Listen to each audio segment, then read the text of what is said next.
Welcome back, guys. This is video number 3 in the little series that I've created that kind of goes over flexible dieting in general. The first one went over your macros and what they are. The second one went over how to use a food scale to track your food. And then this video is going to then go over how you're going to take that weighed out food and put it into MyFitnessPal in order to track consistently to help you reach your goals, okay? So the first thing we need to do is, if you haven't already, I need you to go to your app store on your phone and I need you to download MyFitnessPal. Now MyFitnessPal is gonna have an icon that looks like this. It's gonna be blue and it's developed by Under Armour. So go ahead and click that, download it. And then once it's downloaded, I'm gonna have you open it up, and if you haven't done so already, go ahead and create a free MyFitnessPal account. Okay, it's going to ask you a few questions and it's going to come up with a series of numbers, its own calorie count for you and its own budget for you on what to eat per day.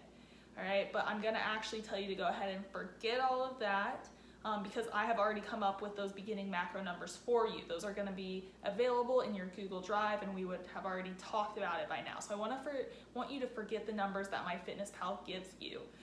If you do decide to buy the annual membership to MyFitnessPal, I'm not sure how much it is, like 12 bucks a month, 50 something a year. If you do decide that you're going to invest in that, you can go in and manually change those macro numbers to the ones that I have given you. But if you haven't, which is completely fine, I have never paid for MyFitnessPal. I usually just remember my macros in my head or I put it in my notes. And then as I'm tracking throughout the day, I go and I just make sure it's matching up to what I know to be my macros. So you can do that as well. If you find it easier, you can go ahead and pay for that, but really it's not needed, okay? So after you've created that account, forget the numbers it gives you. We're gonna go over in this video how to track raw fruits and vegetables, how to track meat, how to track things using an item's scan code, how to search things, and then at the end of this video, we're gonna go over briefly how to track when you go out to a restaurant, okay? So let's go ahead, let's get started. The first thing that I'm gonna track is a raw onion. We have our onion weighed out. You can see we have 80 grams here. We're gonna go ahead and track 80 grams of onion into MyFitnessPal, okay? So let me go ahead and share my screen here and I'm gonna show you exactly how to do that. Okay, so you're going to enter MyFitnessPal and we'll put the onion under lunch. So go ahead and click add food on the lunch. It's gonna take you to a search for food. You're gonna type in USDA white onion. And it's gonna search and give you a bunch of results. You're gonna find one that says grams because we're gonna measure this in grams. Click on it. Then you're gonna switch it to 1 gram for the serving size. And you're gonna go ahead and type in 80 since we have 80 grams weighed out of the white onion. So you'll click the check mark when you're ready and you're all set. Now you'll notice I used USDA for the onion. You're going to want to use this with any raw fruit or vegetable. USDA stands for U.S. Department of Agriculture, and it's going to get you an accurate result when you don't have a scanner. Alright, so the next thing we're going to weigh out is a little favorite snack of mine, popcorners. They're like these little light, fluffy chips. So how we're going to do that is we're just going to scan it right into our app. Okay, so we're back in MyFitnessPal. We're first going to search for this product, okay? So we're just going to type in popcorners, kettle corn, and search and see. We'll get a bunch of options here. So we'll try the one with the green marker. That's usually accurate. The macros aren't quite what they are on the bag, so we're not going to go ahead and use this one, although it's not a huge deal if you do. But just for today's purposes, I'm going to go back and look at another option that's a little bit closer. All right, and so we have the correct one there. We're just going to hit the check mark, and now we have that. So the next way we can also look this up is through the scan code. So we're going to go add food, hit the little scanner button in the top right, and it's going to take us to a camera. We're just gonna put it on the scan code and it's gonna automatically search, and we have the correct macros on it. Remember, if you want a whole bag, it's gonna be 3 servings according to the back of the label, so that's the macros, but for this purpose, we're just gonna do 1 serving, hit the check mark, and you're good to go. So those are the 2 ways you can add that. So we tracked an onion, we tracked the popcorners. Now we're going to track meat, okay? So I'm gonna track chicken, but because I don't have the label on that right now, I'm gonna show you just some ground beef. But you can see that there is a nutrition label, and there is on most packaged meat.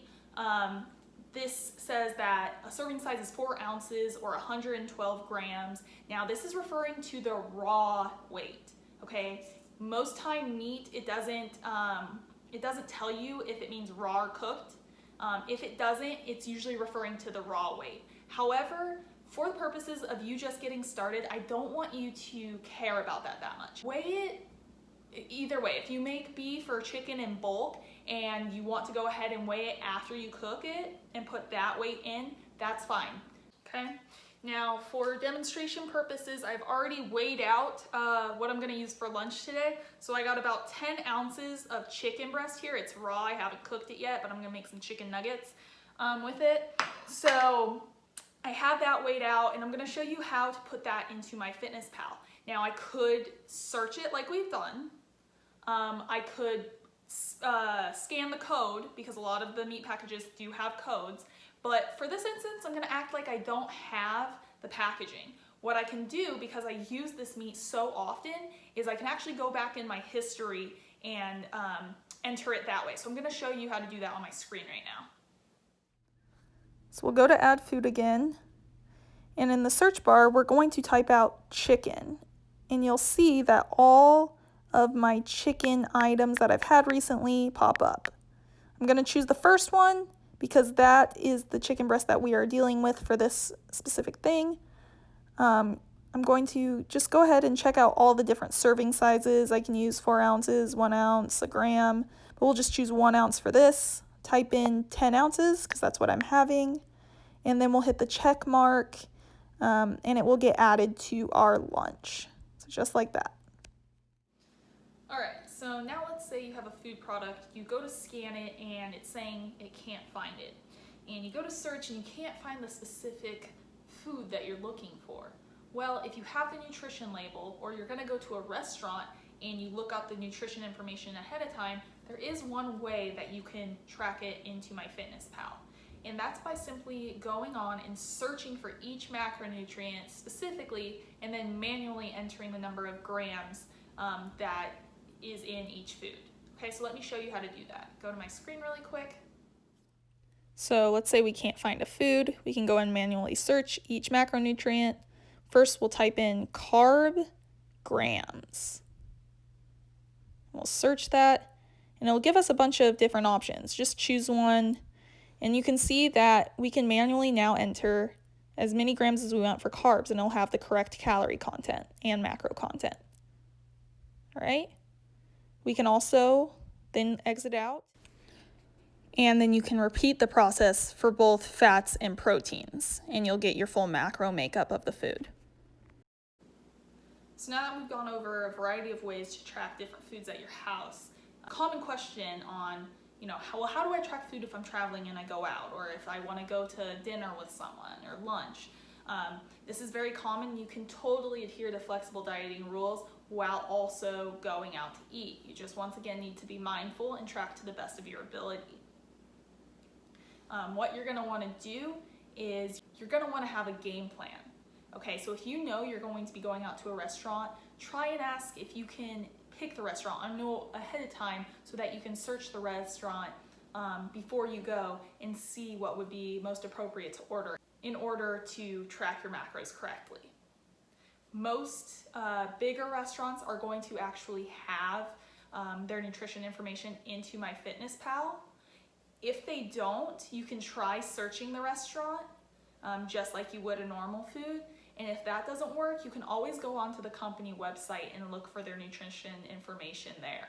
And then once you get that nutrition information, you can go in and you can track the food just like we did using the grams search, the fat search, and the protein search. Okay, so you can do those type of options. You can also just search a generic food. So say you're getting a hamburger. Try and search a hamburger, always overestimate a little bit. And as long as you get decently close to your macros and you're not going out for every single meal and it's incorrect, you're gonna stay on track. So don't make it a huge deal, just have a game plan and track no matter what, okay? I've taught you all the variety of ways that you can go ahead and enter food into MyFitnessPal in order to track it. I do wanna show you now how you can see how many macronutrients you've consumed for the day and use that to determine how much you have left. So if you open MyFitnessPal up, you're gonna see the things we've tracked so far in this video under lunch. Not usually what I'd eat for lunch, but for this video's purpose, that's what it comes up with. Now if you scroll all the way to the bottom, you're gonna see a tab on the bottom left side that says nutrition. And if you go click on that, you're gonna be brought into a tab. Now we'll go to the far left one first. It's calories, so it's just gonna tell you the total calories you've consumed based on what you've tracked. But we don't really have to worry about this one because we're gonna be tracking macronutrients. And remember that if you haven't paid for it and you haven't adjusted your goal, don't worry about the goal. We're just tracking what you've consumed and eaten. So the middle button is going to have all your nutrients. It's gonna have your macros and micros. So you see your proteins, carbs, and fats, but what I also like is that you can see your fiber. So remember in the first video I mentioned fiber and you wanna hit between 15 and 25 grams. This tab shows you that. Now the last tab in the top right is gonna be the main one we use. This is going to bring you to your macros. It's gonna show how much carbs, fats, and proteins you've consumed. So this is the main one you're gonna wanna use. Now, see on the right side, it says goal. Remember to ignore that unless you've personally gone in and adjusted that if you have the premium version. You are going to use the budgets I have given you. So one thing I like to do is I like to plan my food ahead of time. So I'll usually do it the night before. And I put it all in MyFitnessPal with the weights and I get my budgets to as close as possible. That way, the next day, I just simply eat the food that MyFitnessPal has laid out for me. I've already done the work the night before. The next day, I just follow through with eating it and make little adjustments if I need to. So there you have it. You know exactly what flexible dieting is, what the macros you need are, and how to use a food scale in MyFitnessPal in order to track consistently. Now it's up to you to go out and start tracking and get in that habit. It's gonna be a little bit tedious at first, but keep practicing. I've left you a ton of resources. You can always refer back to these videos. You can ask me questions via WhatsApp or during our weekly check-ins. I gave you a cheat sheet, a macro cheat sheet that you should be able to find in your Google Drive that kind of lists different foods and what macro they would fall under. I'm gonna be filming grocery hauls. I'm gonna be filming the full day of me eating so you can kind of see how I personally track my macros, and with time you will get better. I hope this information has been helpful to you, and like I said, please feel free to reach out to me to answer any questions, all right? Go crush it.